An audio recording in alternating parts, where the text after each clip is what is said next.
Hello everyone, आप सभी लोगों का स्वागत है टीचिंग परीक्षा के आज के इस वीडियो में, जिसमें फ्रेंड्स हम लोग हमारा जो टीचिंग एग्जाम्स के लिए जीके में history, civics, geography, economics, current affairs के जो क्वेश्चंस हम लोग कर रहे हैं फ्रेंड्स, उसको एक कदम हम लोग और आगे बढ़ाएंगे।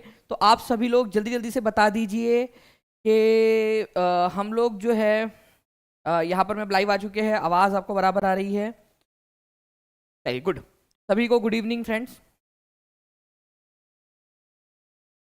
जी जी, स्वागत है, सभी लोगों का स्वागत है।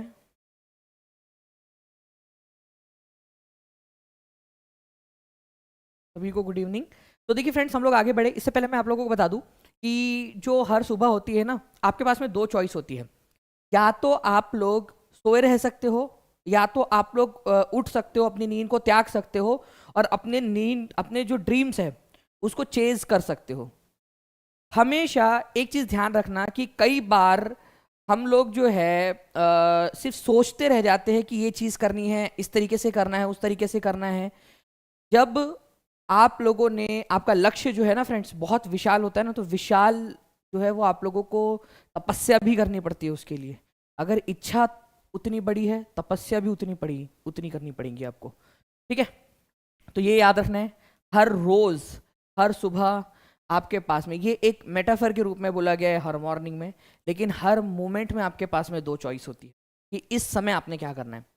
अभी आप लोग जो है लेक्चर देख रहे हो, कुछ लोग होंगे जो इस समय में इंजॉय कर रहे होंगे और समय को ऐसे ही इधर उधर जाने दे रहे होंगे। आप लोग मेहनत कर रहे हो, आप लोग आगे बढ़ रहे हो। इसी तरीके से छोटे छोटे मोमेंट्स को ना अपने आप में कैप्चर कीजिए, छोटे छोटे मोमेंट्स को जो है अपने अंदर में लीजिए, मेहनत कीजिए। आप लोग एक दिन जो है छोटे छोटे मोमेंट्स बहुत बड़ी सफलता आप लोगों के लिए लेकर आएंगी। हम लोग यहाँ पर में फ्रेंड्स आगे बढ़ते हैं। मैं आप लोगों से रिक्वेस्ट करूंगा कि जितने भी लोगों ने यहाँ पर मेरे सेशन को लाइक कर दिया है, उन सभी लोगों का तो सबसे पहले बहुत बहुत धन्यवाद आप सभी लोगों का। ठीक है, जो आप लोग ऐसे छोटे छोटे जो है वो मोमेंट्स दे रहे हो मुझे, मोटिवेशन वाले आप लोग।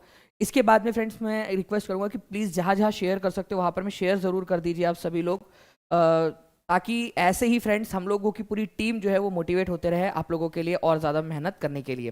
ठीक है, चलिए। तो फ्रेंड्स, आप लोगों के लाइक्स एंड शेयर क्यों ज़रूरी है, क्यों मोटिवेशन ज़रूरी है? आपको पता है कि सुबह भी हमने क्लास ली थी, मॉर्निंग में भी करंट अफेयर की क्लास ली थी, उसके लिए रात भर जो है वो बनाना पड़ता है, इस क्लास के लिए बनाना पड़ता है, पूरी टीम इसके लिए काम करती है। तो उन लोगों को बड़ी खुशी होती है जब आप लोग अपना रिस्पॉन्स यहाँ पर में देते हो। ठीक है, पूरी की पूरी टीम को। तो सुल्तानाज ड्रीम जो है फ्रेंड्स 1905 में बंगाली फेमिनिस्ट जो है एक राइटर ने लिखी थी। आपको बताना है सुल्तानाज ड्रीम करके ये जो बुक है ये किसने लिखी है, ये आप लोग बताइए। सुल्तानाज ड्रीम, ठीक है, सुल्तानाज ड्रीम, ये बताएंगे आप सभी लोग। ठीक है जी, सुरेंद्र जी ने बिल्कुल सही कहा है। यहाँ पर में वो कॉल जा रहा है सबके पास में, बहुत सारे लोगों के पास में कॉल आ भी गया होगा आप लोगों में से।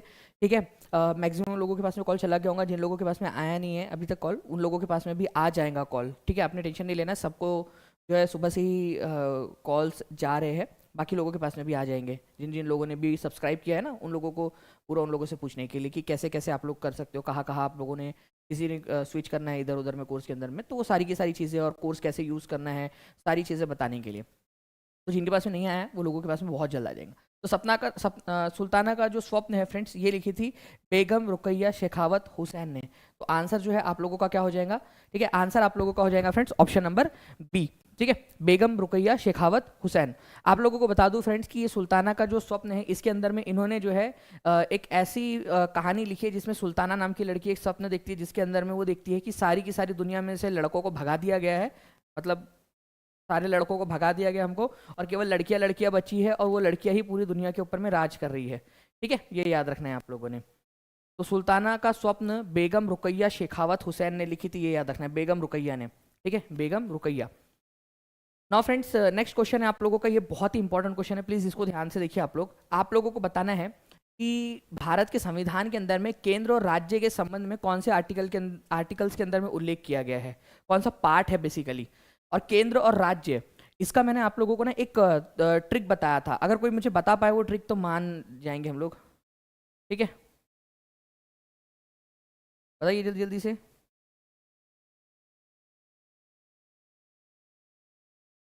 जी, जिन जिन के पास में कॉल नहीं आया उन लोगों के पास में आ जाएगा अभी आज। जी, तो देखिए फ्रेंड्स, अगर मैं बात करूं आप लोगों से, तो हम लोगों में संबंध कब अच्छे रहेंगे? हम मिले, तुम मिले, ठीक है, और आगे का लाइन मुझे नहीं याद। ठीक है, बताइए क्या था वो गाने के अंदर में। तो एक और एक जो है फ्रेंड्स 11 हो जाते हैं अगर मिल जाए तो एक और एक 11, वेरी गुड। यहाँ पर मैं किसने, बहुत सारे लोगों ने, क्या बात है यार, मेरे बच्चे बड़े हो गए।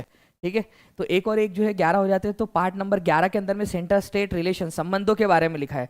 तो याद है आप लोगों को। ठीक है, ये बड़ी खुशी की बात है कि देखो आप लोगों ने ट्रिक लगा ली है, ट्रिक से याद हो गया आप लोगों को, है ना। चलिए, बहुत अच्छी बात है फ्रेंड्स। तो जो है एक और एक 11, 11 नंबर का जो पार्ट है उसमें केंद्र और राज्य के संबंधों के बारे में बताया गया है आप लोगों को। भारतीय पुरातत्व सर्वेक्षण की स्थापना कब हुई थी? Archaeological survey of India, ASI। तो ASI की स्थापना कौन से साल के अंदर में हुई थी, ये आप लोगों को बताना है। आर्कियोलॉजिकल सर्वे ऑफ इंडिया जो है फ्रेंड्स, इसकी स्थापना हुई थी 1861 के अंदर में। उस समय में अगर मैं बात करूं आप लोगों से, भारत के वायसराय कौन थे, ये क्वेश्चन आता है आप लोगों से। आर्कियोलॉजिकल सर्वे ऑफ इंडिया के, ठीक है, फर्स्ट डायरेक्टर जनरल कौन थे? फर्स्ट डायरेक्टर जनरल, ठीक है, पहले डायरेक्टर जनरल कौन थे आर्कियोलॉजिकल सर्वे ऑफ इंडिया के, ये भी कहा आप लोगों से पूछा जाता है। फादर ऑफ इंडियन आर्कियोलॉजी, ये क्वेश्चन एक और आता है आप लोगों से। तो देखिए ये जो क्वेश्चंस है ना जो आप लोगों से पूछे जाते हैं वो सारे के सारे मैं आप लोगों से यहाँ पर मैं बता रहा हूँ आप लोगों को। फादर ऑफ इंडियन आर्कियोलॉजी, ठीक है, फादर ऑफ इंडियन आर्कियोलॉजी। तो ध्यान से समझिए आप लोग कि सबसे पहले तो आर्कियोलॉजिकल सर्वे ऑफ इंडिया की स्थापना 1861 के अंदर में हुई थी, ये हम लोगों ने देख लिया है यहाँ पर में। दूसरी चीज़ आप लोगों को याद रखना है कि इस समय में भारत के वायसराय कौन थे फ्रेंड्स? इस समय में भारत के वायसराय थे लॉर्ड कैनिंग, ठीक है, Lord Canning. Plus archaeological survey of India के पहले जो है डायरेक्टर जनरल कौन थे? Alexander Cunningham, Alexander Alexander Cunningham, Cunningham, ठीक है, कनिंगम।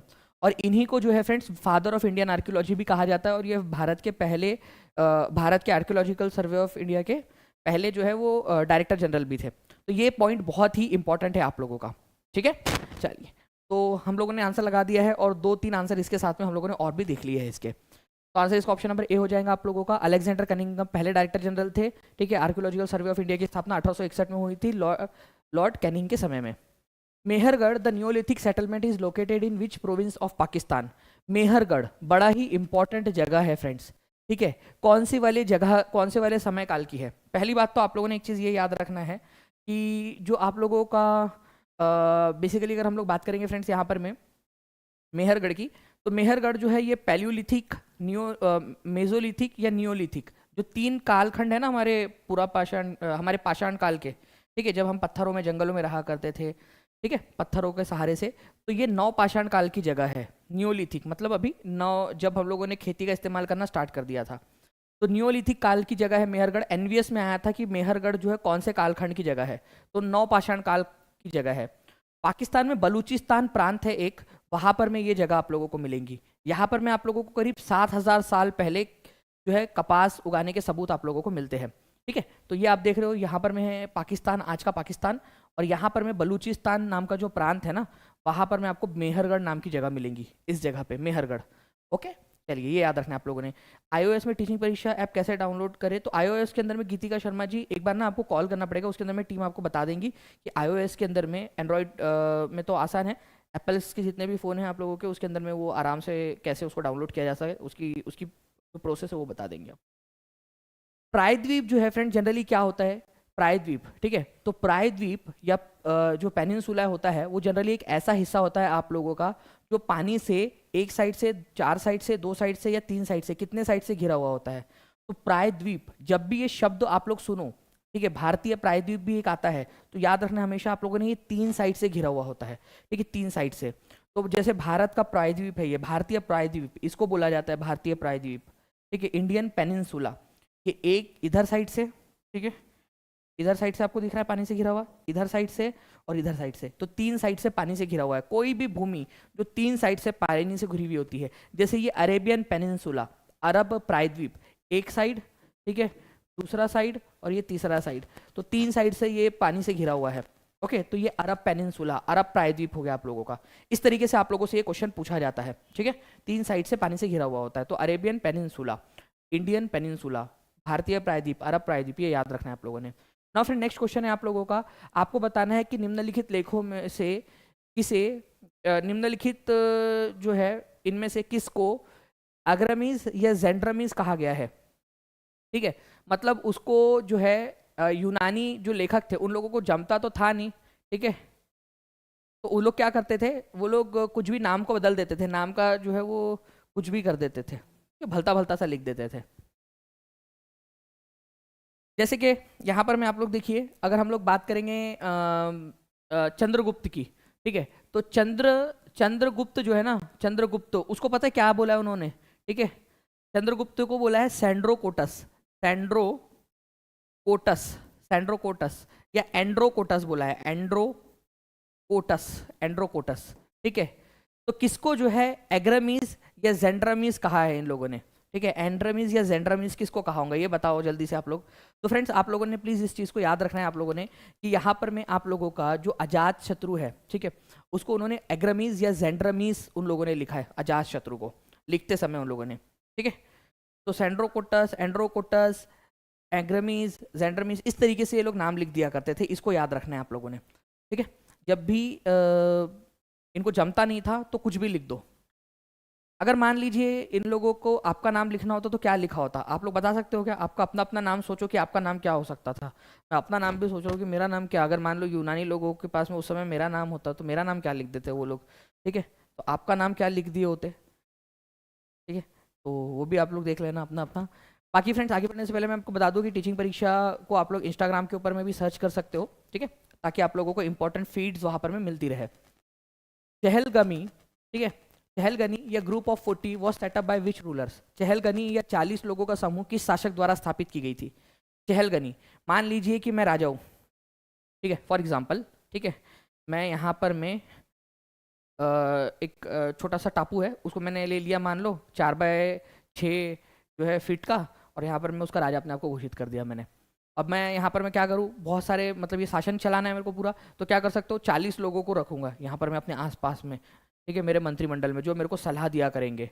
तो चहलगनी बेसिकली एक छोटा सा मंत्रिमंडल टाइप का था जहाँ पर में 40 लोग हुआ करते थे, ठीक है, तुर्किश ओरिजिन के, जो राजा को सलाह दिया करते थे। तो ये जो चहलगनी वाली जो प्रथा है, ठीक है, ये किसने स्टार्ट की थी, तो इल्तुतमिश ने स्टार्ट की थी, ये याद रखना है आप लोगों ने। चहलगनी 40 लोगों का समूह।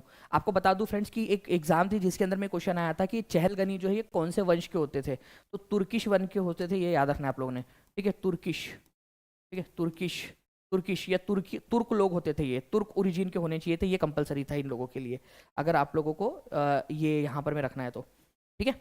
तो अमीर चहलगनी या 40 लोग इनको कहा जाता था, ठीक है, जो भी इंपॉर्टेंट वाले जो सबसे ज़्यादा फेथफुल इनके स्लेव्स होते थे। फेथफुल स्लेव्स का मतलब आप लोग समझ लीजिए फ्रेंड्स यहाँ पर में कि जो है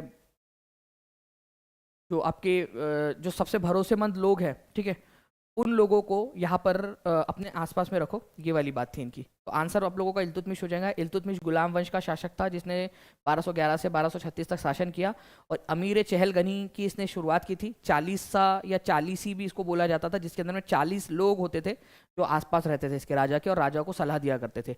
इसको बंद किसने कर दिया गया, किसने कर दिया था, ये चहलगनी जो था, इसको एंड किसने किया था, एंड किसने किया था, अगर ये क्वेश्चन आ जाए तो, अगर ये क्वेश्चन आ जाए कि इसको खत्म किसने किया था, एंड किसने किया था, तो इसको एंड किया था बलबन ने, ये भी याद रखना है आप लोगों ने, ठीक है, बलबन ने इसको खत्म कर दिया था बाद में आकर, ठीक है, बाद में आकर इसको खत्म कर दिया था। नेक्स्ट क्वेश्चन की तरफ में आगे बढ़ते हैं फ्रेंड्स हम लोग। यहाँ पर में पुरातात्विक स्थल इनाम गांव कहाँ पर में स्थित है, तो पुरातात्विक स्थल जो है एक इनाम गांव नाम का, ये आप लोगों को कहाँ पर में मिलेगा, तो इनाम गांव नाम की जो जगह है फ्रेंड्स, ये आप लोगों को कर्नाटक में, उत्तर प्रदेश में, गुजरात में, महाराष्ट्र में कहाँ पर में मिलेंगी, इनाम गांव नाम की जगह। इनाम गांव जो है ये आप लोगों को मिलेगा फ्रेंड्स महाराष्ट्र में, ठीक है, पुणे के पास में एक जगह है आप लोगों की, पुणे के पास में एक जगह है, ठीक है, इनाम गांव। ये इनाम गांव एक रिवर के किनारे पे बसा हुआ है, ठीक है, एक नदी है, ठीक है, उस नदी का नाम क्या है, इस नदी का नाम है घोड़ नदी, घोड़, ठीक है, घोड़ नदी है, उसके किनारे के ऊपर में यहाँ पर में बसा हुआ है ये इनाम गांव। ये घोड़ नदी जो है बाद में जाकर जो है भीमा नदी में जाकर मिल जाती है, भीमा में, और ये भीमा नदी खुद जाकर जो है कृष्णा नदी में जाकर मिल जाती है बाद में, कृष्णा नदी में। तो भीमा नदी जो है वो कृष्णा नदी की सहायक नदी है, और घोड़ नदी भीमा की सहायक नदी है, ठीक है। तो इनाम गांव आप लोगों का घोड़ नदी के किनारे के ऊपर में बसा हुआ है, ठीक है। तो घोड़ नदी के किनारे पे बसा हुआ है इनाम गांव। यहाँ पर में जो जितने भी लोग मरते थे, ठीक है, मतलब सभी जगह पे मरते थे लोग, लेकिन यहाँ पर में जो भी मरेगा, ठीक है, उसको जो है फ्रेंड्स उत्तर की तरफ में सर रख के दफना दिया जाता था, नॉर्थ की तरफ में सर रख के, हमेशा उत्तर दिशा में सर रख के दफनाने की प्रथा थी इन लोगों की, ये भी याद रखना है आप लोगों ने, ठीक है। चलिए, तो इनाम गांव आप लोगों को यहाँ पर में महाराष्ट्र के अंदर में मिलेगा, ये याद रखेंगे आप सब। नाउ फ्रेंड्स, निम्नलिखित में से किसे भारत का बादशाह खान भी कहा जाता है? बादशाह खान ऑफ इंडिया, अल्लामा इकबाल को, ठीक है, खान अब्दुल गफ्फार खान को, मौलाना अब्दुल कलाम आज़ाद या मौलाना मोहम्मद अली को? बताइए। बादशाह खान के नाम से भी फेमस है वो, बादशाह खान। मैं आप लोगों को एक बात बताऊँ, इन्होंने क्या किया था, इन्होंने जो है ना एक आंदोलन भी चलाया था, खुदाई खिदमतगार नाम से। एक आपको हिंट दे दिया, खुदाई खिदमतगार नाम से एक शांतिपूर्ण आंदोलन चलाया था। इनको जो है फ्रंटियर गांधी भी कहा जाता है, पाकिस्तान का गांधी भी इनको कहते हैं, ठीक है। ये इंडिया पाकिस्तान के बंटवारे के बहुत खिलाफ थे। इन्होंने शिकायत की थी कि भाई क्यों तोड़ रहे हो हमारे देश को, इतना प्यारा देश है हमारा, क्यों अलग कर रहे हो, जबकि खुद ये मुस्लिम थे। तो खान अब्दुल गफ्फार खान जो है, इनको बादशाह खान भी कहा जाता है, फ्रंटियर गांधी भी इनको कहते हैं। प्लस ये पहले नॉन इंडियन थे, क्योंकि अब तो ऑब्वियस ही बात है, इनका जो इनका घर था वो पाकिस्तान वाले एरिया में चला गया था। ये बड़े नाराज थे उससे, कई दिनों तक पाकिस्तान ने इनको जेल में भी रखा था, ठीक है। तो बाद में इनको जो है भारत रत्न से भी सम्मानित किया गया। तो पहले विदेशी व्यक्ति बन गए थे ये जो भारत रत्न से सम्मानित हुए। लेकिन मैं कभी कभी इनकी किस्मत के ऊपर में यार ऐसा लगता है, बेचारों को क्या कितना बुरा लगता होगा कि जिस देश में ये खुद इनको भारत रत्न मिलना चाहिए था, उनको एक विदेशी, पहले विदेशी के तौर पर भारत रत्न मिलने का जो है एक बहुत ही खराब वाला गौरव हासिल इनको हुआ कि विदेशी, जिस देश के लिए आखिरी तक वो करते रहे कि नहीं प्लीज़ मत तोड़ो इसको, मत तोड़ो, एक रहने दो, हम लोग सुलझा लेंगे, ठीक है, वहाँ पर में। चलिए, तो खान अब्दुल गफ्फार खान, ये याद रखना आप लोगों ने। आगे बढ़ते हैं फ्रेंड्स हम लोग यहाँ पर में। तो इनको बादशाह खान या फ्रंटियर गांधी भी कहा जाता है। दादा भाई नौरोजी को किस नाम से जाना जाता है? दादा भाई नौरोजी को कहा जाता है grand old man of India के नाम से जाना जाता है, grand old man of India, ठीक है, grand old man of India के नाम से भी इनको जाना जाता है, ठीक है। महात्मा गांधी को फादर ऑफ नेशन, बापू, महात्मा, इस तरीके से इनको जाना जाता है, ठीक है। अच्छा, एक मैंने आज करंट अफेयर कराया था सुबह वाली क्लास के अंदर में, बिहार में कितने बच्चे थे, बिहार का करंट अफेयर जब करा रहा था, बापू टावर बन रहा है, बापू टावर, ठीक है, बापू टावर कौन से शहर में बन रहा है बापू टावर, ठीक है, बता सकते हो आप लोग? खान अब्दुल गफ्फार खान का बता दिया आपको। लाल बहादुर शास्त्री को मैन ऑफ पीस कहा जाता था। Iron man of India Vallabh भाई पटेल। वल्लभ भाई पटेल का जो हैप्पी वाला बर्थडे है वो कब आता है? 31 अक्टूबर को आता है, जिसको हम लोग एकता दिवस के नाम से भी मनाते हैं, एकता दिवस, ठीक है, यूनिटी डे, एकता दिवस के रूप में भी हमारे भारत के अंदर में मनाया जाता है, ठीक है। जवाहरलाल नेहरू को चाचा जी, पंडित जी, इस तरीके से कहा जाता है। राजेंद्र प्रसाद जी को देश रत्न या भारत का अजात शत्रु, ठीक है, मॉडर्न इंडिया का अजात शत्रु भी इनको कहा जाता है, ये याद रखना है आप लोगों ने, ठीक है। तो what is the Rigvedic name of river Ravi? Ravi नदी जो थी उसका ऋग्वेदिक नेम क्या है ऋग्वेद के अंदर में? तो ऋग्वेद जो कि सबसे प्राचीन वेद है, आपको पता है सबसे पुराना वेद, चारों वेदों में सबसे पुराना वेद जो है ऋग्वेद है, ठीक है, सबसे ओल्डेस्ट। इसके अंदर में रावी नदी को किस नाम से जाना गया है? वितस्ता, असिकनी, शुतुद्री, ठीक है, परुष्णी। तो परुष्णी नदी के नाम से इसको जाना गया है। आप लोगों को बता दूं फ्रेंड्स एक चीज़ यहाँ पर में बहुत ही इंपॉर्टेंट वाली है आप लोगों की, ठीक है। अभी जो है ना एक बड़ी वो चल रही है, ठीक है, बहस चल रही है, भारत नाम है, इंडिया नाम रखे, क्या रखे। तो मैं आपको बता दूं फ्रेंड्स कि ऋग्वेद के अंदर में एक जगह के ऊपर में ये उल्लेख आता है कि एक भारत कबीला था, ठीक है, भारत कबीला था, ठीक है, ठीक है, और इधर साइड में 10 जो है अलग अलग कबीले थे, 10 अलग अलग कबीले थे इधर साइड में। इन लोगों के बीच में जो है युद्ध हुआ था रावी नदी या पारुष्णी नदी के किनारे के ऊपर में, जिसको 10 राजन युद्ध कहा जाता है, ठीक है, 10 राजन युद्ध, क्योंकि 10 राजाओं के साथ में भारत कबीले ने लड़ाई लड़ी थी और भारत कबीला जीत गया था इसके अंदर में, ठीक है, भारत कबीला जीत गया था। तो इस वजह से जो है फ्रेंड्स यहाँ पर मैं आप लोगों को एक चीज़ और पता चलती है कि भारत जो है, जो एनसीईआरटी में यहाँ पर मैं दिया हुआ है कि भारत जो है एक लोगों का समूह था, ठीक है, जो इस साइड में नॉर्थ ईस्ट इंडिया में लिखा था। आपको जो आपकी सीटेट की एग्जाम है उसके अंदर में एक बार क्वेश्चन आया भी था आप लोगों का कि भारत शब्द का उल्लेख हम लोगों को एनसीईआरटी के अंदर आप लोगों को जो है ऋग्वेद के अंदर में मिलता है। तो भारत कबीले के लोग कहाँ रहा करते थे? तो नॉर्थ ईस्ट में रहा करते थे, यहाँ पर में नॉर्थ ईस्ट के अंदर में, ठीक है, नॉर्थ ईस्ट इंडिया के अंदर में, ये भी याद रखना है आप लोगों ने, नॉर्थ ईस्ट इंडिया में, इधर साइड में, ठीक है। चलिए, इसके अलावा जो है फ्रेंड्स अब भारत बात निकली है तो थोड़ा सा हम लोग और इसको मैं आप लोगों को समझा देता हूँ। आप मुझे बता सकते हो कि हमारे कौन से आर्टिकल के अंदर में जो है हमारे देश का नाम लिखा हुआ है, ठीक है, कौन सा आर्टिकल है? तो प्लीज़ इसको याद रखना आप लोग, आर्टिकल नंबर वन जो है उसमें लिखा हुआ है हमारे देश का नाम होगा इंडिया, ठीक है, दैट इज भारत, ठीक है, Bharat shawl be a union of states, union of states, ठीक है, यूनियन ऑफ स्टेट्स। तो ये याद रखना है, हमारे भारत के आर्टिकल नंबर 1 में, हमारे भारत के संविधान के पहले ही आर्टिकल के अंदर में दोनों नाम लिखे गए हैं, इंडिया और भारत। तो हमारे देश के दोनों नाम हैं हमारे संविधान के अनुसार, आर्टिकल नंबर 1 के अंदर में ही दिया हुआ है, ठीक है। आर्टिकल नंबर 1 में इंडिया दैट इज भारत, ठीक है, इंडिया जिसको भारत भी कहा जाता है या भारत जिसको इंडिया भी कहा जाता है, shawl be a union of states. तो आप लोगों से एक और चीज़ यहाँ पर में सवाल क्लियर हो गया आप लोगों का कि भारत क्या है। तो भारत जो है यूनियन ऑफ स्टेट्स है, ठीक है, भारत फेडरेशन नहीं है, ठीक है। भारत क्या है, एक यूनियन, एक संघ है, जो अलग अलग राज्य है उनका एक संघ है, जिसमें से किसी अलग अलग राज्यों को ये अलाउड नहीं है कि वो बाहर निकल जाए करके, ठीक है। इससे ये याद रखें आप सभी लोगों ने।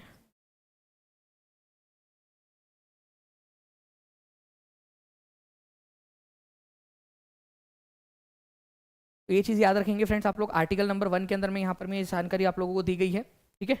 India that is Bharat will be a union of states. Now friends next question की तरफ में हम लोग यहाँ पर में आगे बढ़ते हैं आप लोगों के, ठीक है। आप लोगों का मैं आपको बता दूं फ्रेंड्स कि जो झीलम नदी है आप लोगों की, झीलम नदी, इसको वितस्ता कहा गया है, ये याद रखना है आप लोगों ने, ठीक है, वितस्ता कहा गया है इसको। ओके, चेनाब नदी को असिकनी कहा गया है, ठीक है, चेनाब नदी को, रावी नदी को परुशनी, बियास नदी को विपाश कहा गया है, बियास नदी को विपास, सतलज को शतुद्री, ठीक है, गोमती नदी को गूमल, कुर्रम नदी जो है उसको क्रूमू, और घग्गर नदी को जो है यहाँ पर में दृशादवती कहा गया, दृशादवती, दृशादवती। ओके, एक एक करके मैं आप लोगों से ना इसके अंदर में क्वेश्चन भी पूछूंगा आपके जोड़ियां मिलाने वाले आने वाले लेक्चर के अंदर में, ठीक है।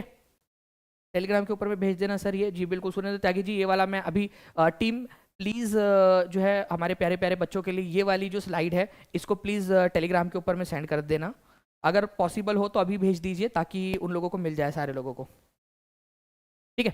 चलिए friends, the government of India act 1919 was also known as, Bharat सरकार अधिनियम 1919 को किस नाम से जाना जाता है, ठीक है। देखिए फ्रेंड्स, अगर मैं आप लोगों से बात करूं, दो एक्ट आप लोगों को याद रखने हैं, एक है एक है काउंसिल ऑफ इंडिया एक्ट 1909, इसको किस नाम से जाना जाता है, और गवर्नमेंट ऑफ इंडिया एक्ट 1919 इसको किस नाम से जाना जाता है। ये दोनों ही बड़े इंपॉर्टेंट से पॉइंट है आप लोगों के। 1909 वाला जो है आप लोगों का, ठीक है, इसको कहा जाता है Morley Minto reforms, Morley Minto reforms, Minto reforms के नाम से इसको जाना जाता है, ठीक है। और इसको जाता है आप लोगों का, ये जो आप लोगों का 1919 वाला है, इसको मॉन्टेग्यू चैम्सफोर्ड रिफॉर्म्स के नाम से जाना जाता है, ये याद रखना है आप लोगों ने, मॉन्टेग्यू चैम्सफोर्ड, चैम्सफोर्ड, ठीक है। तो मॉन्टेग्यू चैम्सफोर्ड रिपोर्ट या मॉन्टेग्यू चैम्सफोर्ड रिफॉर्म्स, दोनों ही नाम से इसको जो है आप लोग बोल सकते हो। तो 1909 वाला जो है आपका, लॉर्ड मॉर्ले उस समय भारत के secretary of state for India थे, और लॉर्ड मिंटो भारत के वायसराय थे, ये वायसराय थे, वायसराय, ठीक है। और वैसे ही यहाँ पर मैं भी बात करूँ तो मॉन्टेग्यू जो है हमारे secretary of state for India थे, और चैम्सफोर्ड जो है वायसराय थे, तो दोनों ने मिलकर बनाया था इसको, इसी वजह से मॉन्टेग्यू चैम्सफोर्ड रिफॉर्म्स, ठीक है। और इसको जो है आप लोग मॉर्ले मिंटो रिफॉर्म्स के नाम से जानते हो, ठीक है। अच्छा, एक और चीज़ बताओ आप लोगों को, अब यहाँ पर मैं बात निकली है तो एक और चीज़ आप लोगों को बता देता हूँ मैं यहाँ पर मैं, ठीक है। अब जब निकली है बात तो एक चीज़ और बता देता हूँ आप लोगों को, ठीक है। ये तुम्हारा जो चचा का लड़का था लॉर्ड मिंटो, ठीक है, लॉर्ड मिंटो, ठीक है, ये भारत का क्या था, वायसराय था, 1909 का जब आया ना, तो भारत का ये वायसराय था, ये याद रखना है आप लोगों ने। इसी को कहा जाता है, ठीक है, भारत के अंदर में, भारत के अंदर में जो सांप्रदायिक, ठीक है, सांप्रदायिक जो है आप लोगों का सांप्रदायिक जो निर्वाचक मंडल है, ठीक है, निर्वाचक, ठीक है, निर्वाचक मंडल जो है आप लोगों का, सांप्रदायिक निर्वाचक मंडल, इसका जो है सांप्रदायिक निर्वाचक मंडल का जन्मदाता इसको कहा जाता है, जन्मदाता, ठीक है, जन्मदाता, father of communal representation, father of communal representation. इसके अंदर में क्या किया गया था मैं बताता हूँ आपको। ये जो तुम्हारा कजन भाई था, ठीक है, अंग्रेज भाई, ठीक है, इसने क्या किया, देखो यहाँ पर में इसने बोला कि भारत के अंदर में हिंदू और मुस्लिम जो है बड़े प्यार से रहते हैं सभी लोग, तो क्या करते हैं हम इसमें फूट डाल देते हैं, मुस्लिम्स को जो है कुछ एक्स्ट्रा अधिकार दे दो, तो ऑब्वियस सी बात है कि यहाँ पर मैं इनको थोड़ा सा बुरा लगेगा हिंदूज को और बाकी लोगों को। तो फूट डालो और राज करो की नीति यहाँ से स्टार्ट कर दी उसने, लॉर्ड मिंटो ने। तो मुस्लिम्स को ज़्यादा अधिकार, कुछ अलग निर्वाचक मंडल, सेपरेट इलेक्टोरेट दे दिया कि कुछ रिजर्वेशन दे दो करके मुस्लिम्स को। तो दोनों में जो एकता थी उसमें फूट पड़ जाएंगी। तो फादर ऑफ कम्युनल रिप्रेजेंटेशन इसको कहा जाता है, ये याद रखना है आप लोगों ने, ठीक है। ये भी याद रख सकते हो, ये डायरेक्ट क्वेश्चन बन सकता है। बाकी आप लोगों से इस पर्टिकुलर क्वेश्चन में क्या पूछा था, बताओ जल्दी से। इसमें क्या पूछा था आप लोगों से, गवर्नमेंट ऑफ इंडिया एक्ट। अब मेरे को यहाँ पर से देखकर बताओ कि इसका आंसर क्या होगा। इसमें से देखो जल्दी से और बताओ कि इसका आंसर क्या होगा यहाँ पर में। ओके,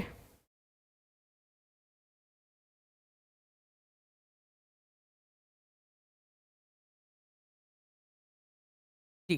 तो देखिए फ्रेंड्स, अगर हम लोग यहाँ पर में बात करेंगे तो मॉन्टेग्यू चेम्सफोर्ड रिफॉर्म रिपोर्ट जो है इसका आंसर हो जाएगा पर्टिकुलरली आप लोगों का। D is the correct answer, ठीक है। Now friends, where was first session of Indian National Congress to be held, was to be held, ठीक है। ओके, तो देखिए फ्रेंड्स, यहाँ पर मैं अगर मैं बात करूँ आप लोगों से, ये question D triple S B के अंदर में पूछा गया था, ठीक है। डी ट्रिपल एस बी, ठीक है, जो पीआरटी है आप लोगों का 2022 के अंदर में मार्च महीने के अंदर में हुआ था, जो स्पेशल एजुकेटर का था आप लोगों का, स्पेशल एजुकेटर, स्पेशल एजुकेटर, ठीक है। एक उसके अंदर में ग्रामेटिकल एरर था, वो मैंने आप लोगों को बता दिया, इंग्लिश के अंदर में आप देख लेना उसको, ठीक है। वो इंग्लिश में क्वेश्चन पेपर में ही गलत था वो। तो भारतीय राष्ट्रीय कांग्रेस का प्रथम अधिवेशन कहाँ आयोजित किया जाना था, जाना था कहाँ पर में आयोजित होना था। तो देखिए फ्रेंड्स, 1885 के अंदर में कांग्रेस की स्थापना हुई, 1885 के अंदर में, ओके। पहले इन्होंने सोचा कि इसको कहाँ पर में आयोजित करेंगे, हम लोग पूना में आयोजित करेंगे, ठीक है, पूना में। बट उस समय में पूना के अंदर में जो है ब्यूबोनिक प्लेग फैला हुआ था, तो बोले यार प्लेग वहाँ पर में फैला हुआ है, महामारी फैली हुई है, तो पूना से कैंसिल करके इसको कहाँ पर में शिफ्ट कर दिया गया, बॉम्बे में शिफ्ट कर दिया गया। ये याद रखना है आप लोगों ने। तो इसको पहले बार कहाँ पर में आयोजित किया जाना था, पूना में आयोजित किया जाना था। पहले इसकी जो लगा डिसाइड किया गया था सबसे पहले, वो डिसाइड किया गया था पूना में आयोजित करने का इसको। तो ये बहुत ही इंपॉर्टेंट वाला पॉइंट है, इसको याद रखेंगे आप सभी लोग, ठीक है। पुणे में आयोजित करने का डिसाइड हुआ था यहाँ पर में, लेकिन वहाँ फ्लैग नहीं फैला हुआ था, प्लेग फैला हुआ था, प्लेग प्लेग, ठीक है, प्लेग। तो बॉम्बे में हुआ था ये, ठीक है। चलिए, तो ये भी आप लोग याद रख सकते हो फ्रेंड्स। नाउ कुछ इंपॉर्टेंट वाले आप लोगों के जो इंडियन नेशनल कांग्रेस के सेशंस है, ये भी चाहिए आप लोगों को, ठीक है, ओके। फ्लैग के कारण नहीं हुआ था रे मेरे लालो, इतने सारे लोग कैसे कर सकते गलती। प्लेग है वो, प्लेग हिंदी में लिख देता हूँ आप लोगों के लिए, देखो यहाँ पर मैं, प्लेग ऐसा वाला प्लेग, ठीक है, प्लेग। फ्लैग नहीं था, फ्लैग क्यों फैलाएंगे भाई, ठीक है, फ्लैग।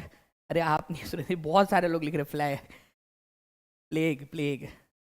हाँ, ये अमृता रानी ने सही लिखा है एकदम, हाँ बिल्कुल, शिवानी वर्मा ने भी सही स्पेलिंग लिखी है।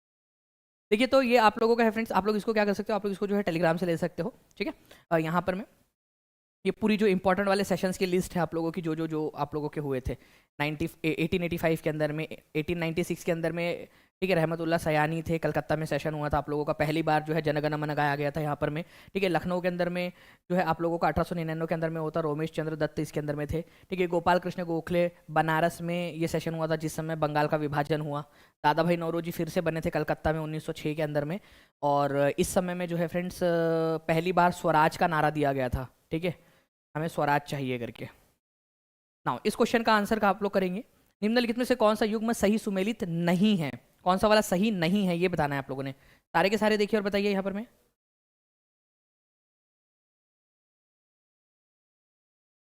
बिल्कुल मोहम्मद मिनहास जी, बिल्कुल करवा देंगे। साउंड बहुत कम आ रही है, एमडी रेहान अंसारी जी बोल रहे हैं, बाकी लोग एक बार प्लीज कंफर्म कर देंगे कि क्या आवाज़ कम आ रही है जी। तो आंसर जो है, अच्छा मैं आप लोगों को बता दूं फ्रेंड्स कि एक उन्होंने कहा है कि ये जो टॉपिक वाइज है वो करवा दीजिए। तो यूपी परीक्षा चैनल को आप लोग जानते हो, यूपी परीक्षा, ठीक है, यूपी परीक्षा एक चैनल है आप लोगों के लिए। इसके ऊपर में जो है पीईटी की जो है पूरी की पूरी पढ़ाई हो रही है आप लोगों की, free of cost UP PET की पढ़ाई, ओके। तो आप लोगों को बता दूं फ्रेंड्स कि इसके ऊपर में ना मेरा पूरा का पूरा जो है 30 डेज का फ्री क्रैश कोर्स चलने वाला है, 30 डेज का free crash course, free crash course UP PET का। तो जितने भी बच्चे हैं जो बाकी के जो पीईटी दे रहे हैं नहीं दे रहे हैं, वो सारे के सारे लोग जो है इसके ऊपर में आ सकते हैं आप लोग, ठीक है। सारे के सारे यूपी परीक्षा के ऊपर में। तो यूपी परीक्षा चैनल को जो है आप लोग क्या कर सकते हो, आप लोग जो है सब्सक्राइब करके रख सकते हो यहाँ पर में, ओके। चलिए। तो फर्स्ट बैटल ऑफ पानीपत 1526 में, बैटल ऑफ खांडवा 1527 में, बैटल ऑफ घाघरा 1529 में, बैटल ऑफ चंदेरी 1530 के अंदर में। तो कौन सा वाला सुमेलित नहीं है? तो चंदेरी की लड़ाई जो है वो लड़ी नहीं सकता था 1530 में, क्योंकि बाबर की जो है इस समय में डेथ हो गई थी। ठीक है, डेथ हो गई थी उनकी 1530 में। चंदेरी की लड़ाई जो है फ्रेंड्स बेसिकली 1528 के अंदर में हुई थी, ये याद रखना है आप लोगों ने। बैटल ऑफ चंदेरी 1528 के अंदर में। कितने लोगों का सही था जल्दी से आंसर करके बता देंगे आप सभी लोग? ठीक है, चलिए गुड। बैटल ऑफ चंदेरी जो है आप लोगों की 1528 के अंदर में हुई थी। ठीक है, बैटल ऑफ चंदेरी 1528 में। 1529 के अंदर में जो है आप लोगों की चंदेरी की लड़ाई नहीं हुई थी, 1528 के अंदर में हुई थी मेदिनी राय के साथ में, बाबर की। ठीक है, चलिए आगे बढ़ते हैं फ्रेंड्स। यहाँ पर में हम लोग, ये आप लोग देख सकते हो इंपॉर्टेंट जो लड़ाई है बाबर की। ठीक है, चंदेरी की लड़ाई 1528 के अंदर में बाबर की मेदिनी राय के साथ में हुई थी, नर्मदा नदी के किनारे के ऊपर में। नेक्स्ट क्वेश्चन की तरफ में आगे बढ़ते हैं जल्दी जल्दी से। एक बार जो है फ्रेंड्स आप लोग सभी लोग जितने भी लोग देख रहे हैं लाइक एंड शेयर भी करते रहेंगे फ्रेंड्स। जिन लोगों ने चैनल को सब्सक्राइब नहीं किया है, टीचिंग परीक्षा चैनल को, जल्दी जल्दी से चैनल को सब्सक्राइब भी कर दीजिए। हम लोग बहुत ज़्यादा क्लोज है फ्रेंड्स यहाँ पर में 2.5 लाख सब्सक्राइबर होने से। ठीक है, तो सभी लोग जल्दी जल्दी से जितने भी लोग हैं चैनल को सब्सक्राइब ज़रूर कर देंगे। ठीक है, नाउ फ्रेंड्स यहाँ पर मैं आप लोगों से बात करूँ कि ज्वालामुखी को भूमध्य सागर का लाइट हाउस कहा जाता है। ठीक है, किस ज्वालामुखी को लाइट हाउस कहा जाता है भूमध्य सागर का? क्योंकि फ्रेंड्स वहाँ पर में जो है ना, ये जो ज्वालामुखी है आप लोगों का जब फटता है ना, तो रात के समय में भी बिल्कुल एकदम बहुत दूर तक जो है वो एक हल्की सी रोशनी रहती है वहाँ पर में। ठीक है, तो विसुवियस, एटना, पिनाटुबो, स्ट्रोम्बोली। तो आप लोग देखिए फ्रेंड्स, स्ट्रोम्बोली जो है ना आप लोगों का, ये जो ज्वालामुखी है इसको क्या कहा जाता है? भूमध्य सागर का लाइट हाउस कहा जाता है। भूमध्य सागर के इलाके के अंदर में है ये, मेडिटेरियन जो एरिया है वहां पर में आप लोगों को मिलेगा। ठीक है, स्ट्रोम्बोली आइलैंड एक है। ठीक है, वहां पर में आप लोगों को दिखेगा ये। दिखाओ मैं आप लोगों को स्ट्रोम्बोली आइलैंड देखना है आप लोगों को। ठीक है, सिसिली के नॉर्थ कोस्ट के ऊपर में मैं आप लोगों को दिखाता हूँ। Just a second, Stromboli island, just a second. आजा भाई मैप हमारा। ठीक है, अपने पास में पूरी तैयारी है, डोंट वरी, टेंशन नहीं लेना है आप लोगों ने। हरियाणा, वो कुछ बच्चों ने कहा था कल रात में हरियाणा कहा है सर ये बताने के लिए, तो वो कर दिए थे। ठीक है,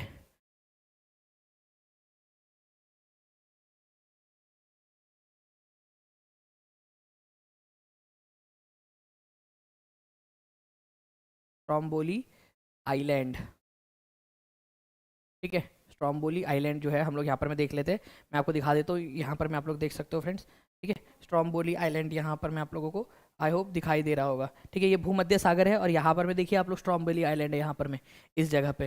ठीक है, थोड़ा सा जूम और करते हैं, हमारा भारत भी देख लेते हैं हम लोग। ये है हमारा भारत यहाँ पर में। ठीक है, और इसके इधर में जाओगे तो यहाँ पर मैं आप लोगों को दिखेगा फ्रेंड्स भूमध्य सागर, ये है भूमध्य सागर।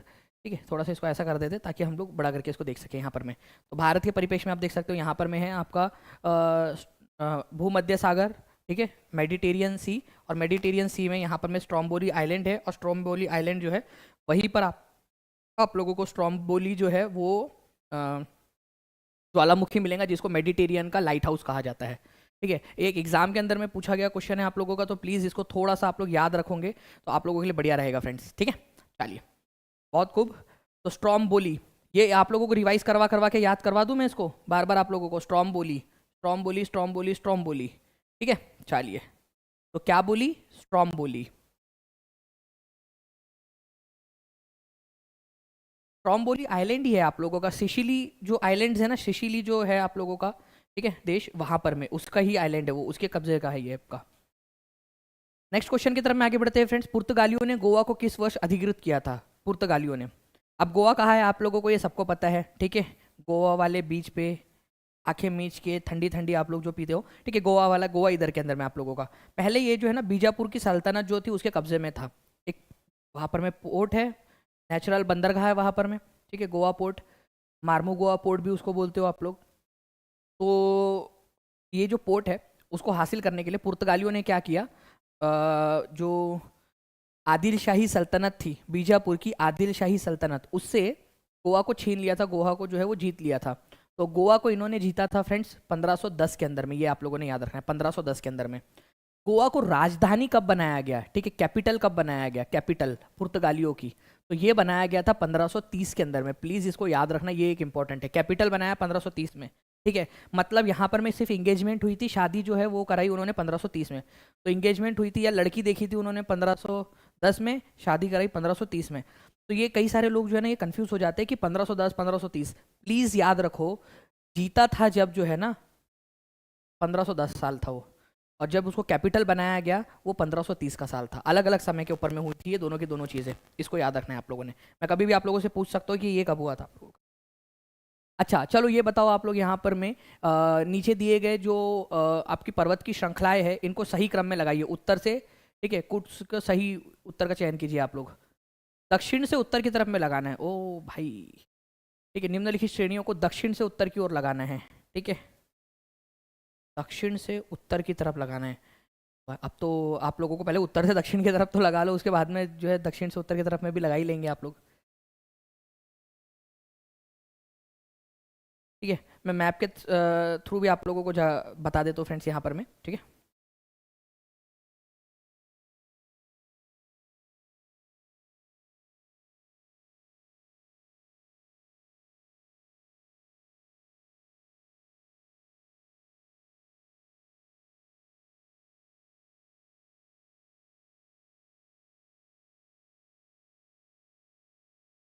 चलिए, तो फ्रेंड्स आप लोगों के यहाँ पर मैं देखिए मेरे पास में पर्टिकुलरली आप लोगों के जो है वो आंसर्स यहाँ पर में आने स्टार्ट हो गए हैं, ठीक है। अगर हम लोग इस पर्टिकुलर क्वेश्चन की बात करें तो इसका आंसर आपका ऑप्शन नंबर ए हो जाएगा यहाँ पर में।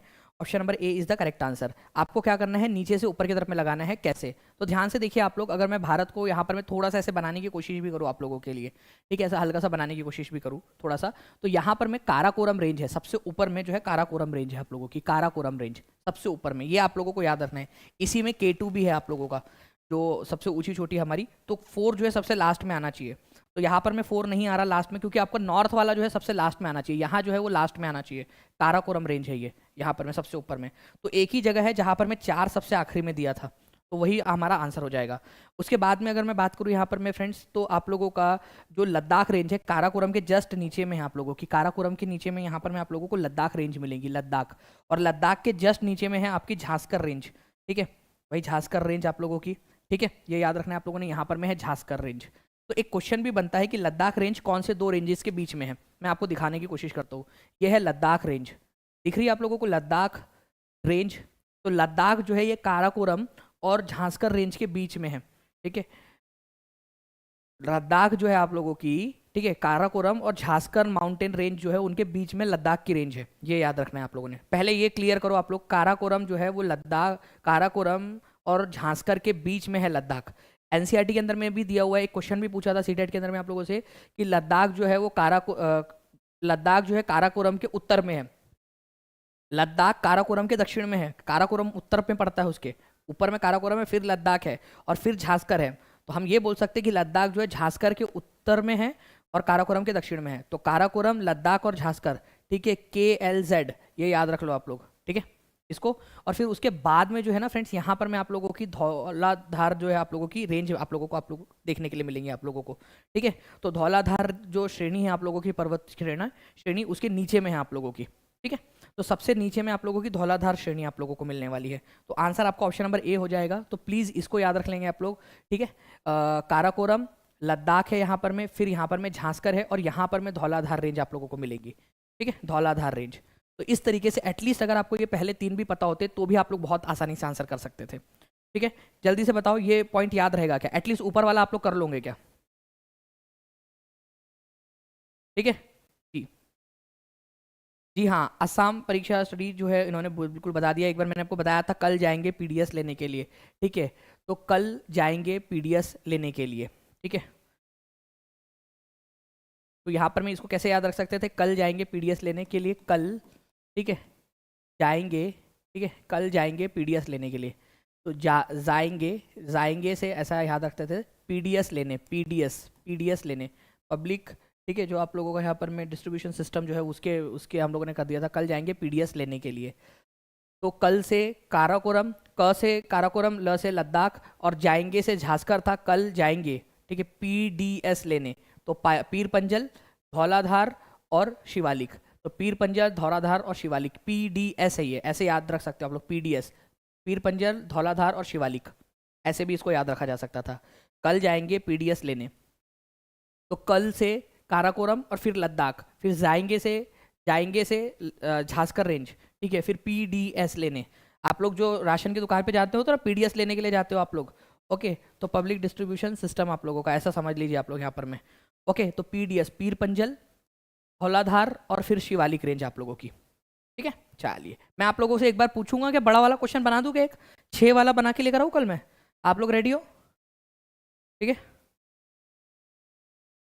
ओके। मैं आप लोगों के लिए एक बड़ा वाला 6 का बना के लेकर आता हूँ कल क्वेश्चन आप लोगों के लिए, देखते हैं कितने लोग याद रख पाते हैं इसको। बाकी सभी लोग जो है वो इसमें लिख देना कमेंट बॉक्स में, ताकि आप लोगों का एक बार रिवीजन हो जाए। निम्नलिखित पुर्तगाली गवर्नर में से किसने भारत में बीजापुर के शासक से गोवा को अधिकृत किया था, कर लिया था? ठीक है जी, पहली बात तो हम लोग ये देखेंगे कि गोवा को अधिकृत जो है किया कब गया था। अभी थोड़ी देर पहले बताया मैंने आप लोगों को, वो बताइए आप लोग कौन से साल में अधिकृत किया गया था गोवा को?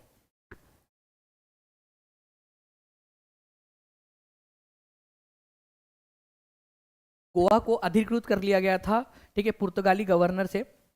अब पुर्तगाली गवर्नर ने कौन से ने किया था वो तो चलो हम कर ही लेंगे, लेकिन गोवा को किया कब गया था? तो हमने देखा था लड़की देखने कब गए थे हम लोग, 1510 में। कैपिटल कब बनाया था उसको, कैपिटल बनाया था उसको, वो भी आप बता देंगे मेरे को जल्दी से। तो फ्रेंड्स, दूसरे नंबर का जो आपका पुर्तगाली गवर्नर था, पिछले लेक्चर में हम लोगों ने इसके बारे में बात की थी, तो दूसरा जो पुर्तगाली गवर्नर था आप लोगों का यहाँ पर में, ठीक है, अल्फांसो डी अल्बुकर्क। ठीक है, इसके समय में इसको किया गया था। तो अल्फांसो डी अल्बुकर्क जो है इसका आंसर हो जाएगा। फ्रांसिस्को डी अल्मेडा ये पहला गवर्नर था, फर्स्ट गवर्नर था, और अल्फांसो डी अल्बुकर्क जो है ये सेकंड नंबर का गवर्नर था पुर्तगालियों का। इसने जो है फ्रेंड सबसे पहले भारत के अंदर में सती प्रथा के ऊपर में रोक लगाई थी। तो सबसे पहले मतलब गोवा में, ठीक है, गोवा और उसके जो इलाके थे, तो कौन सा पुर्तगाली गवर्नर था? ठीक है, अगर आप लोगों से बोला जाए तो इंग्लिश में तो पोर्तुगीज लिखते हैं ना इसको, तो पोर्तुगीज गवर्नर था आप लोगों का, गवर्नर था, ठीक है, गवर्नर था जिसने सती प्रथा पे रोक लगा दी थी। ठीक है, सती प्रथा को अपने इलाके में रोक दिया था पोर्तुगीज गवर्नर, वो था आप लोगों का फ्रेंड्स अल्फांसो डी अल्बुकर्क, ये याद रखना है। और भारतीय जो महिलाएं हैं उनके साथ में शादी करने को, जो विधवा महिला है उन लोगों के साथ में प्रोत्साहित किया था। तो ऐसा कहा जाता है कि अल्फांसो डी अल्बुकर्क का उसके पीछे में भी एक राजनीति थी, ठीक है, कि भाई अब कोई यहाँ पर में जो है शीला या चिकनी चमेली जैसी कौन थी वो गाने के अंदर में, वो मैडम साहब जो जाके इनसे तो करेंगे नहीं कि वल्ला हबीबी वल्ला वल्ला हमारा प्रपोजल स्वीकार करो, ये लोगों को तो बाहर ही समझते थे वो लोग। ठीक है, तो ये लोग क्या करते थे, इन लोगों ने यहाँ पर में अल्फांसो डी अल्बुकर्क ने क्या किया, जो भारतीय महिलाएं थी, ठीक है, उन लोगों को जो है बोला कि जाओ, जो लोग जिनके पतियों की मृत्यु हो गई है उनसे शादी कर लो करके, उनका क्या हो जाएगा, उन लोगों को सहारा मिल जाएगा, और यहाँ पर मैं तुम लोगों को पत्नी मिल जाएंगी, और हम लोगों को जो है वो यहाँ पर में बच्चे लोग मिल जाएंगे, जिससे कि हमारी पॉपुलेशन बढ़ेंगे उन लोगों की। तो बेसिकली ये एक क्रिटिकल पॉइंट कहा जाता है अल्फांसो डी अल्बुकर्क का सती प्रथा को बैन करने के पीछे, जो भी रहा हो। बट भाई किसी भी महिला से शादी करना, ठीक है, उसको मतलब बेसिकली उसकी मर्जी से, ऑब्वियस सी बात है, उसकी मर्जी के खिलाफ नहीं करते थे। ठीक है, उसको सहारा देना, उसको जला देने से तो अच्छा ही था कम से कम, ठीक है, कि उसको जला देने से तो अच्छा ही था।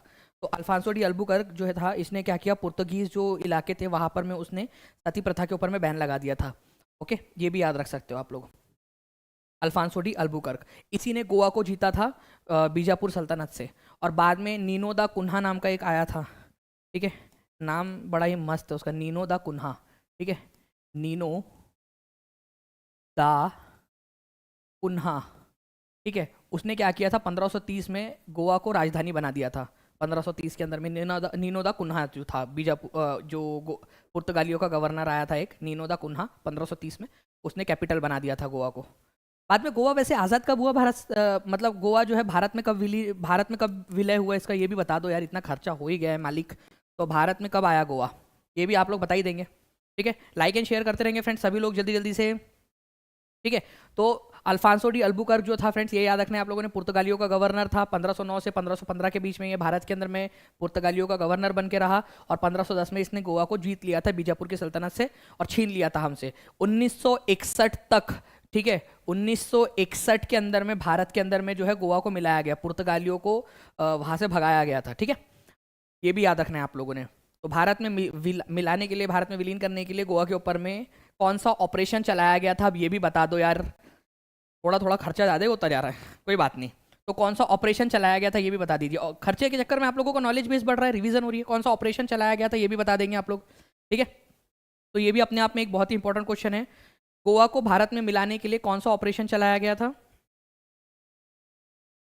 वेरी गुड फ्रेंड्स, बहुत बढ़िया। तो देखिए कुछ लोगों के बच्चे यहाँ पर में आंसर आ भी रहे हैं। ऑपरेशन विजय जो है यहाँ पर में चलाया गया था आप लोगों का, ये याद रखना है आप लोगों ने, ऑपरेशन विजय। ठीक है, ये भी याद रखेंगे आप लोग। तो 17 दिसंबर 1961 को भारत ने जो है ना प्लेन से करीब 30,000 सैनिकों को प्लेन से अलग अलग एरिया से भेजा, फिर बाद में जमीन के रास्ते से, समुद्र के रास्ते से, सब तरफ से भेजकर घेर लिया था गोवा को। गदर पार्टी का मुख्यालय कहाँ पर में स्थित था? गदर पार्टी, अब वो गदर पार्टी मतलब ये वाली गदर 2 वाली पार्टी नहीं है, ठीक है, जो अभी आप लोगों ने देखी होंगी।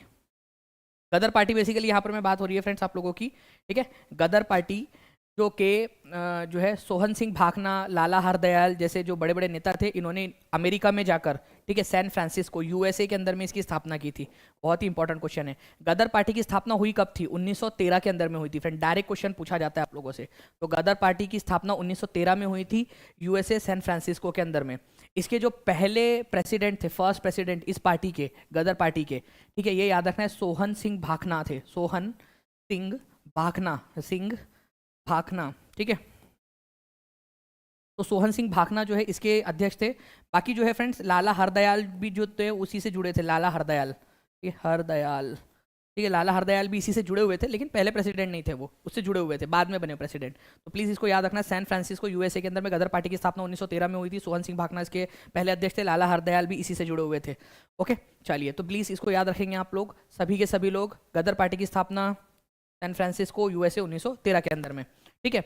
चलिए, नाउ फ्रेंड्स, निम्नलिखित में से कौन सा भारत में ज्वारीय बंदरगाह है? टाइडल पोर्ट है आप लोगों का। टाइडल पोर्ट का मतलब होता है फ्रेंड्स कि जब हाई टाइड आती है तभी वहाँ पर में पानी भरता है, बाकी समय में वहाँ पर में बहुत ज़्यादा पानी जो है वो अवेलेबल नहीं रहता है, इसी वजह से उसको टाइडल पोर्ट बोला जाता है। ये भी आप लोगों को बताना है, ठीक है। तो टाइडल पोर्ट जो है भारत के अंदर में कौन सा है आप लोगों का? टाइडल पोर्ट, ठीक है। तो आप लोगों का जो कांडला पोर्ट के बारे में आप लोगों ने सुना होगा फ्रेंड्स, कांडला पोर्ट आप लोगों का, ठीक है, गुजरात के अंदर में। ये जो पोर्ट है ये ज्वारीय पोर्ट है।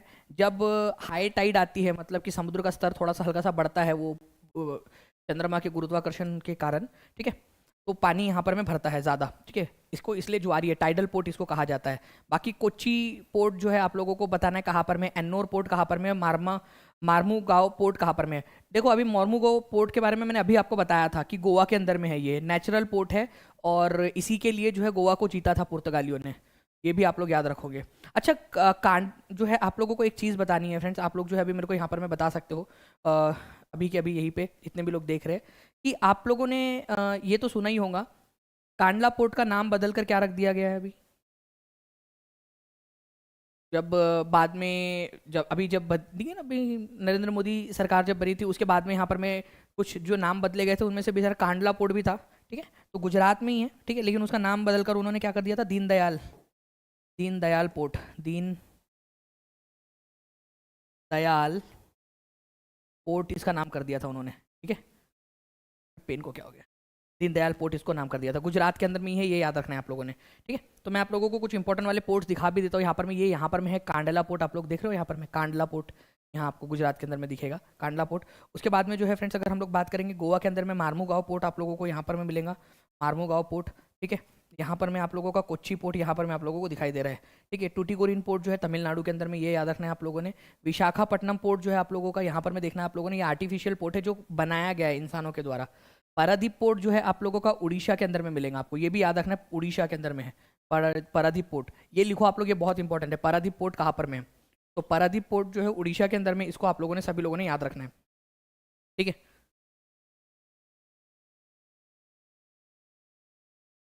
जी, तो कांडला पोर्ट का नाम बदल के क्या कर दिया गया है यहाँ पर में? कांडला पोर्ट का जल्दी से आप लोग बता देंगे मेरे को, ठीक है। दीनदयाल पोर्ट नाम कर दिया गया था इसका, दीनदयाल पोर्ट, ठीक है, ये यहाँ पर मैं लिख भी दिया आप लोगों का। कांडला पोर्ट एक टाइडल पोर्ट है अरेबियन सी के तरफ में, ठीक है, गल्फ ऑफ कच्छ के पास में, कच्छ की जो खाड़ी है वहाँ पर में आप लोगों का।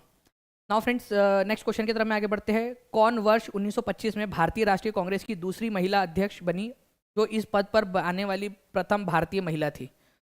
इंडियन नेशनल कांग्रेस के अंदर में, ठीक है, सेकंड नंबर की वुमेन, ठीक है, वुमेन प्रेसिडेंट कौन थी? सेकंड नंबर की वुमेन प्रेसिडेंट जो कि फर्स्ट इंडियन आईएनसी प्रेसिडेंट थी, आईएनसी वुमेन प्रेसिडेंट बनी थी वो। तो ये थी आपकी सरोजिनी नायडू। ये सेशन कहाँ पर में हुआ था ये आप लोगों को बताना है। 1925 में इंडियन नेशनल कांग्रेस का सेशन कहाँ हुआ था, ये देखते कितने लोग आंसर कर पाते, क्योंकि ये भी अपने आप में एक इंपॉर्टेंट क्वेश्चन है। ठीक है, चलिए ये बताइए कि ये सेशन कहाँ पर में हुआ था आप लोगों का। ठीक है, तो कानपुर के अंदर में ये सेशन आयोजित हुआ था, ये याद रखना है आप लोगों ने, कानपुर के अंदर में। ओके, 1925 के अंदर में कानपुर में हुआ था, एकमात्र सेशन आप लोगों का जो कानपुर के अंदर में हुआ। वैसे एनी बेजेंट जो है फ्रेंड्स, ये कलकत्ता सेशन के अंदर में बनी थी 1917 में। ये भी लिख दो आप लोग, कलकत्ता सेशन। काफी सारे लोगों को एनी बेजेंट याद होता है, बट ये कलकत्ता और 1917 भूल जाते हैं। सरोजनी नायडू जो है कानपुर सेशन में बनी थी 1925 के अंदर में। ठीक है, ये दोनों के दोनों पॉइंट भी आप लोगों ने याद रखने, इंपॉर्टेंट एग्जाम के अंदर में हो सकता है आप लोगों से पूछ लिया जाए इसको। ठीक है, इस पर्टिकुलर क्वेश्चन को। ठीक है, याद रहेंगे आप सभी लोगों को ये पॉइंट।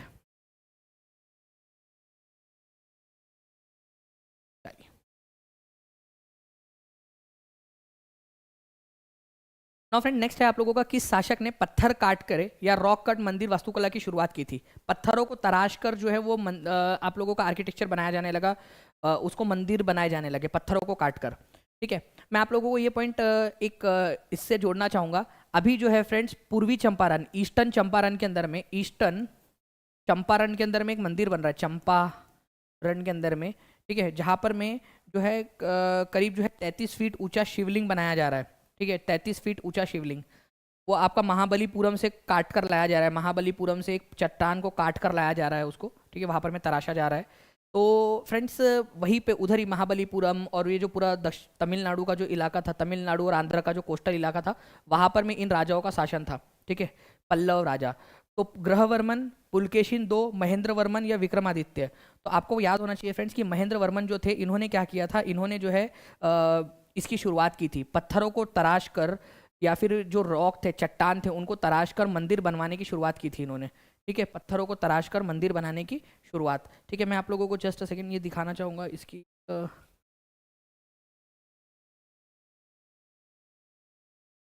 ये देखिए आप लोग।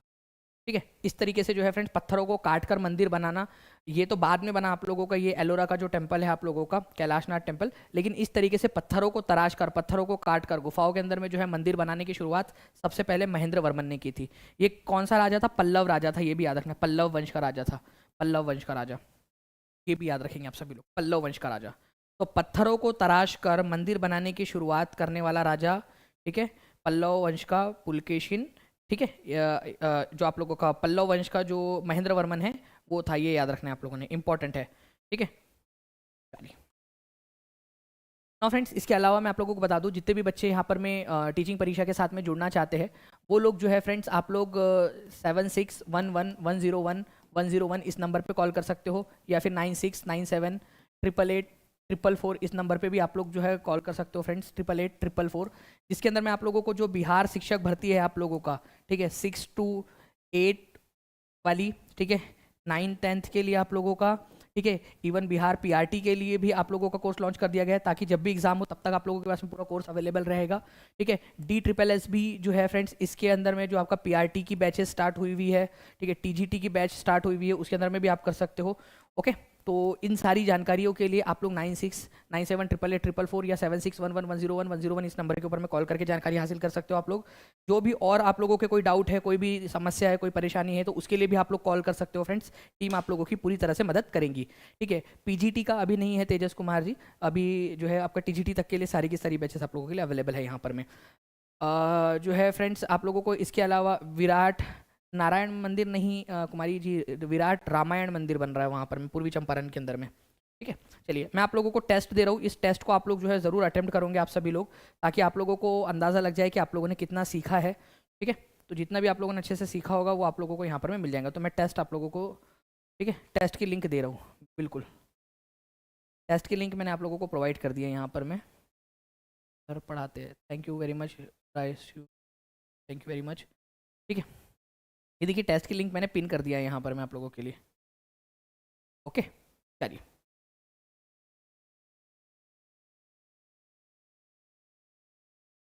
नीता एक बार कॉल कर देना आप पर में। चलो, thank you very much friends आप लोगों के प्यारे प्यारे कमेंट्स के लिए। मिलते हैं हम लोग हमारे नेक्स्ट क्लास में, तब तक के लिए thank you, take care and bye, God bless you all, bye, thank you. Channel को सब्सक्राइब करके लाइक का बटन जरूर दबा देना फ्रेंड्स, थैंक यू।